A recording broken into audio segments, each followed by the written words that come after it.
Welcome to In Our Community.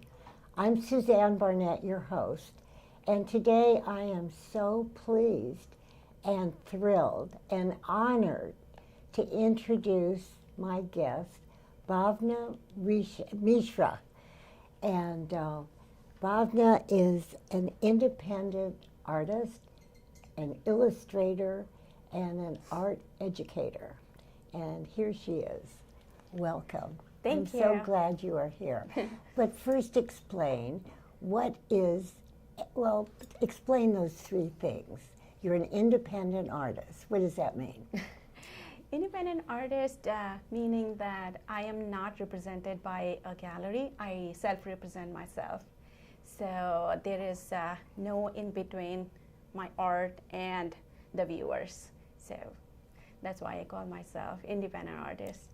That's a good definition. What about an illustrator? Illustrator is typically a person who gives the concept a visual form. So I am one of those people who, if you have an idea and you want me to put it on surface, I do that. So that's where illustrator comes from. And an art educator. Art educator because I offer classes, I teach, and I mostly explain my process. And if somebody wants to have their work critiqued, or if somebody wants to learn any part of the art making, I do that. So it's more like teaching arts, but in all kinds of settings. I see.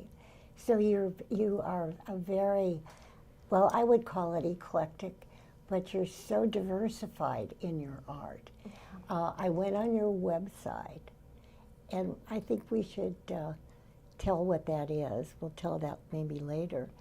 And you are so prolific with your paintings. This is difficult. This is like being on the radio, that we cannot show our viewers your art. So you're going to have to describe them so intimately that you're going to get the viewers to think about it. Sure. Okay, first, let me start with you. How did you start? How did you begin as an artist? I think as far as I can remember, I had been making art. Even as a child, I remember doodling and filling in the spaces and trying to imitate what I consider good art. I would try to copy that. And with a very encouraging environment from my parents, they saw that I had inclination towards making art. They provided me with the best of resources, best of I would say supplies and environment that they could provide, and I picked up quickly. And my mom had some background in arts, although she didn't do it that often, but she introduced me to different media at a very early age. Like she gave me oil paints when I was about 9. And from that point onwards, it always was growing in one form or the other. I would say it's more like I finding art found me. So I was. That's interesting. Yeah, it's just I just was a medium. I mean, I think sometimes even now sometimes I feel that way, that there is something which is out there, and I'm surprised why somebody else did not notice it to capture it. So it's just like that. When I was a child, I would see something, and I would instead of like more like if I would see a beautiful toy, instead of trying to have that toy, I would try to have that toy as a reference so I could draw it. So that was kind of interesting. That is. So what age would you say you were then? That was about when I was about say 6 or 7. Yeah. So my mom, mom knew that I had this very strong interest towards art. So she actually kind of tested me on, asking me, do you remember that person? Can you draw that person from memory? And knowing less that it's a test, I did that, and she was like, I'm sure she's saving that art somewhere. And she told me that, okay, so if I know you want to do it seriously. And at some point, I think when I was about 16 or so, she had one dedicated area for me to create art with. She would have the canvases stretched for me, and she was very encouraging, I say. I'll say. And that, we're just going to go off the subject of that particular experience onto your children. Okay, first of all, people know, I'm sure, realize you're from India, right? Yes, I am from India. And you have been married 20 years. Yes. And tell about your children. How old are they? Sure. We are married for, in fact, 19 and a half years, and this December we'll be celebrating our 20th anniversary. And my husband is a software engineer. He works for a software making company, and he writes the codes for them. And I have two children, girl, 11-year-old, and a boy, 7. Are they artistic? Oh my gosh, yes, they are. Are they really? They are. No, but what I wanted to say is that, making a general statement, but it seems like the India parents, their first love is their children, and they promote their children, and they give them so much attention and so forth. So talk about that just for a moment, because I think the audience would really like to hear that.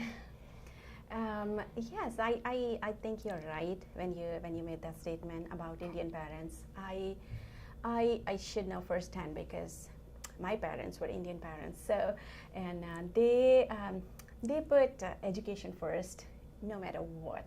And I'm very thankful that they made sacrifices on behalf of us, the children. Mostly in terms of giving us direct quality time, and that's something which I feel nurtured the deep sense of security and the confidence that I think is something rest of the foundation has been laid upon. And when I became a mother, that was something that was I wanted to make sure that rest of the things go down in the priority list, and my children come first, like any other parent, in fact. Yes. And in terms of a career transition, it did bring me to change from my very not just 9 to 5, let's say 8 to 6 job. I had to cut down on that to be with my children and be with them. Not just physically, but be present with them emotionally. Mm-hmm. And actually, I'll go into more details that kind of led to my professional journey into arts. And by the way, you were trained as a physicist and an electrical engineer. And that's so opposite, isn't it, of being an artist? I mean, you could be an artist in those fields, but you're the kind of art that you do. That's actually so interesting you say that. To be fair, these two fields are actually complementary to each other. Really? Yes, it is. In what way? I like to say it, that the color, that is the central part of art making, is also studied with equal interest by physicists and the engineers in terms of breaking it down into whether it's wavelength, whether it's temperature, whether it's within our viewing range, outside the viewing range, how does it relate to us? So it's basically, I would say it's just a different perspective on the same thing. Boy, this is new information for me. So tell about the kind of art that you do. Sure. I most times, like 99% of times, I make two-dimensional, on the surface illustrative art, which is more into the category of realism, if you really want to define it into a style. But it's mostly about catching an expression, be it a landscape or a person or animal, and interpreting it into an accurate and let's just say delightful presentation. What's your favorite? That's a terrible question, but it makes you it makes you really. I think portraiture has to be my favorite. Really? Yes. And what does that do for you? Why is that so interesting for you? Portraiture, I feel that when I'm, let me just quickly say Okay. about the other fields. Okay. And say, for example, if I'm doing a still life, it's the very idea that it's still life kind of bothers me. Oh, really? Oh, that's interesting. That it's still, why something has to be still when everything is moving so fast. Yeah. Like with time. So I do still life, but I try to put some life into it, not keeping it too still.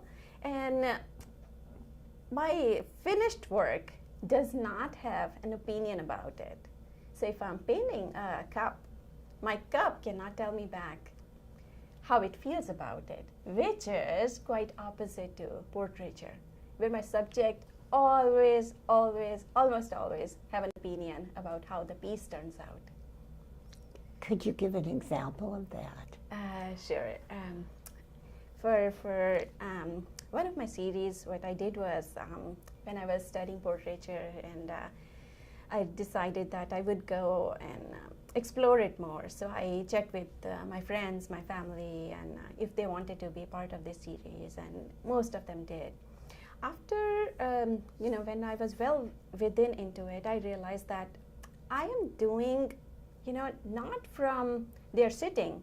They used to sit for me, or I'll take their picture and do the portrait. So I was not doing the portraiture from their sitting for me. I was doing it from my memory, because they were my friends. I knew them, and I was kind of capturing their personality from my own experiences. And at that point, I had to stop and figure it out, that why I'm doing this series. I was doing it to learn more, understand more, to be with, to capture that uniqueness of people that, other people hold. So at that point, I decided to make portraits of people whom I don't know already. So that way, it will be a real test for me, and I challenge myself to capture that one something that, that person, a personality has so many things going on. Everybody has, different expressions at any given point, and to capture that just one right expression, which is going to last forever on a surface. So when I did it for strangers, and I captured it, and they gave me the feedback that yes, this is something they like about themselves. How did you do that? So that self-imposed challenge actually helped me understand that how we see ourselves and how others see us, it's actually, sometimes it's quite close, but many times it's very different.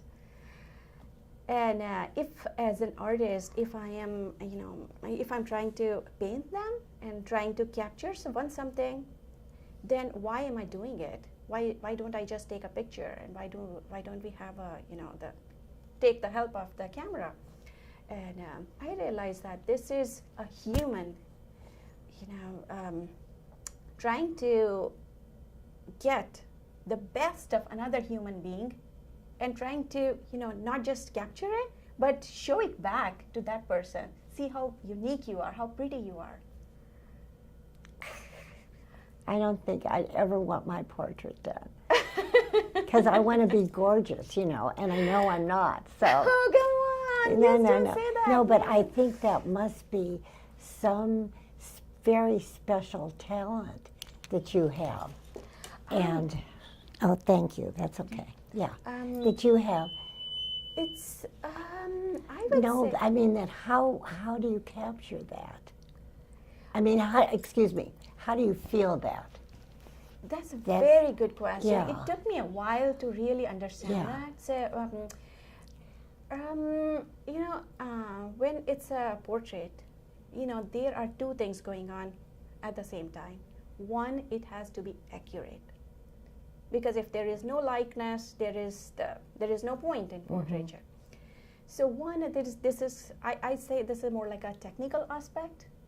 Second is to capture the personality. You have to be, I think, you have to have that attitude of compassion to get the best out of a person. When you combine the two, I think that's very humane to, I think that should be the purpose of portraiture, to use your talent, your technical information, your knowledge, to put into something which is useful for someone, not just, you know, something to look at, but to see that yes, there is always a pretty side of myself. And it's so interesting how we think of what we consider pretty or not pretty. Yes. And do you think that it's really within us, or because of all the social media, you know, like if you have to be 25 years old and blonde and 6 feet tall, you know, with a perfect figure. So do you think that most of these young people must feel very inadequate when they don't look like that? How do you feel about that?